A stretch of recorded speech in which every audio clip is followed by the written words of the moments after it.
إلى أحد أجمل ملعب اليابان، ملعب سايتاما. سنتابع معا أحداث مباراة اليابان ضد العراق. مرحبا أعزائي المشاهدين، معكم اليوم من كابينة التعليق رؤوف كليف.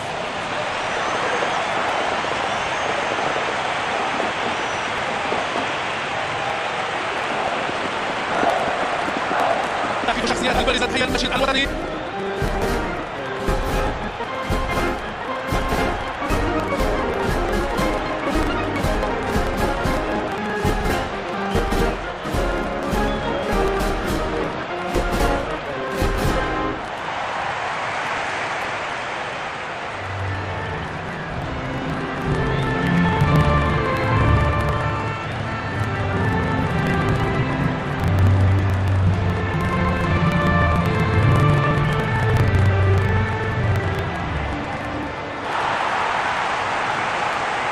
هذا هو تشكيل مباراة اليوم.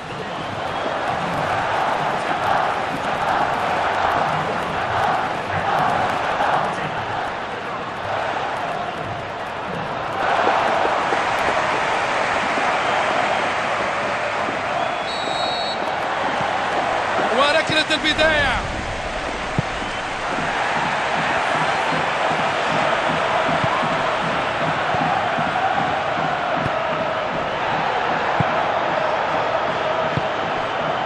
ناغاتومو،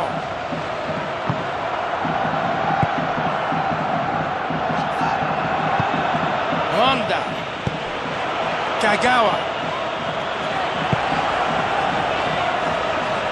إنه يتحرك إلى الأمام. تسديدة إلى المرمى وتمنح الخشبات من المرمى ثانية. ياسي يحاول فك دفاعات المنافس. مرت الكرة، ينقل اللعب إلى الأمام. كان هذا ليصبح هدفا.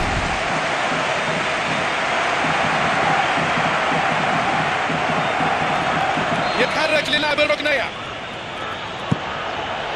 يقفز من أجل الرأسية، أبعدها وأنقذ الفريق من خطر محقق.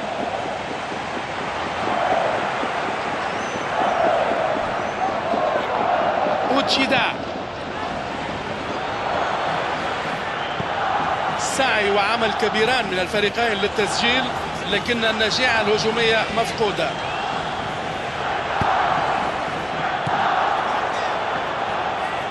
جيستيد، كاسامي، وسيسدد الآن بالتأكيد.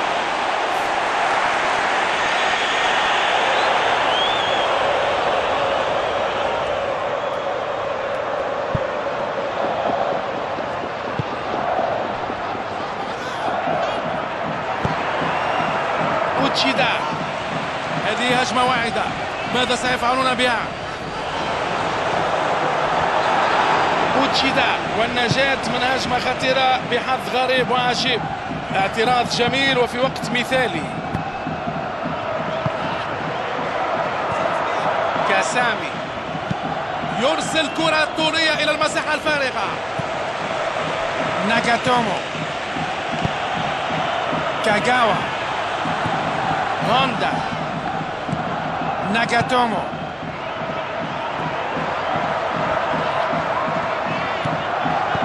يلعب كرة بينية ساقطة.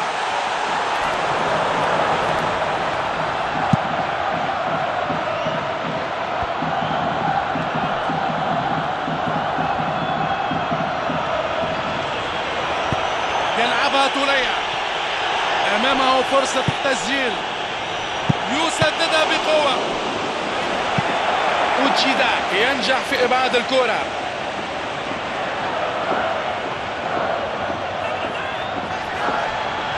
ها هي التسديدة.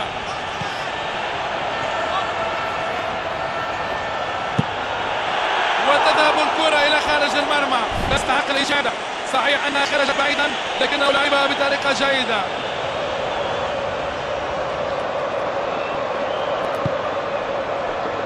التعادل السلبي قائم رغم محاولة التسجيل من الفريقين، وأعتقد باستمرار محاولات الاختراق من الجانبين، وقد تتغير النتيجة في الدقائق المتبقية من عمر المباراة.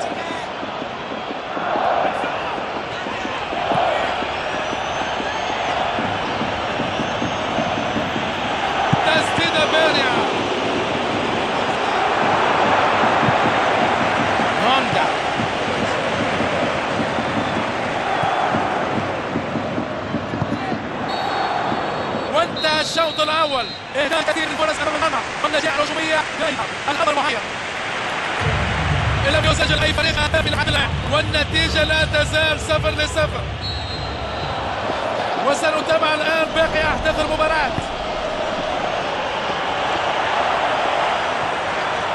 يوسعها ربما فرصة كوسعة جميلة، ولكن اللمسة الأخيرة لم تكن ناجحة مثل العرضية.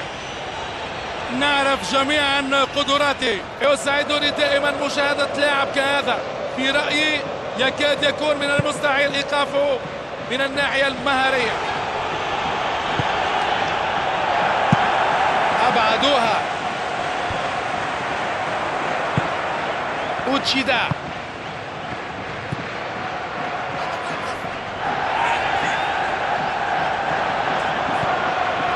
يوناس يبحث عن زميله. تسديدة قوية، وماذا عن هذه التسديدة؟ تشتيت ناجح.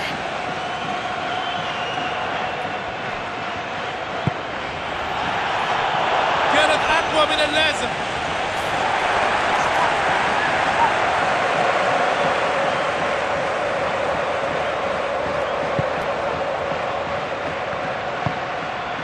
مر جزء كبير من المباراة، لكن لا يزال التعادل السلبي مسيطرا على النتيجة.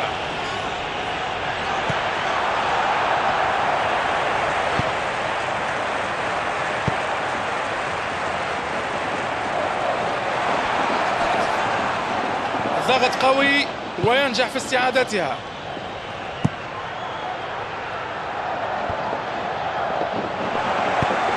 التعادل السلبي هو صيد الموقف، لكن ما زال الوقت طويل على النهاية ويمكن لأي فريق خطف الانتصار.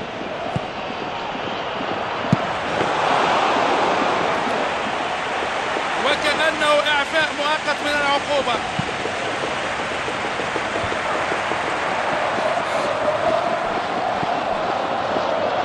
العراق لم يجري أي تغييرات.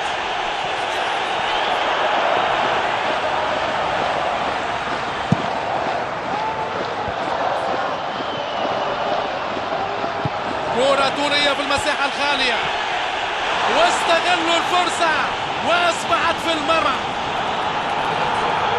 بمجرد أن ارتكبوا الخطأ في وسط الملعب لم يكن لديهم الوقت الكافي لرد الفعل قبل أن تدخل الكرة إلى الشباك.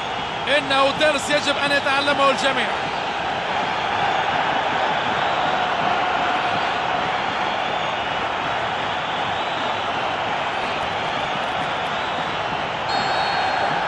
أصبحت النتيجة الآن 1-0.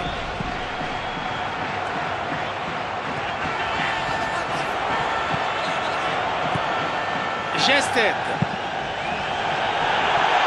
عدت الكرة وباش يسجلوها. أوتشيدا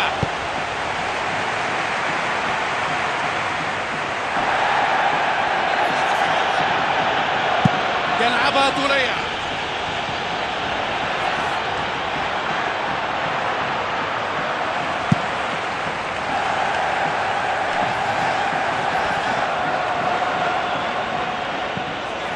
يسيطر عليها، يحاول تمريرها عبر الدفاع. لديه فرصة جيدة، هل يمكنه التسجيل؟ أنقذ فريقه من الخطر بإبعاده لتلك الكرة. يقفز ليلعب الرأسية، وفي النهاية كانت خارج المرمى تماما.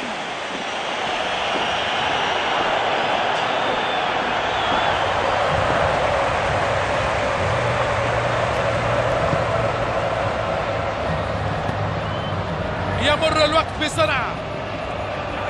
الانتصار لصالحهم نظريا، لكن يتأكد الفوز إلا بعد صافرة النهاية من قاضي المباراة.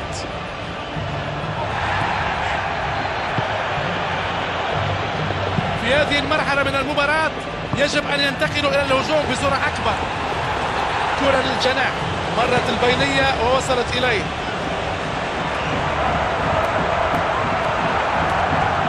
يسقطه أرضا.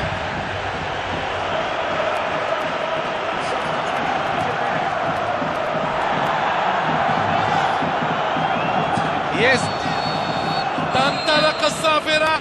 انتهت المباراة. يمكننا اعتبار هذا نصر للمدافعين الذين حافظوا على تركيزهم في 90 دقيقة. حسب رأيي أن بعض اللاعبين سيذهبون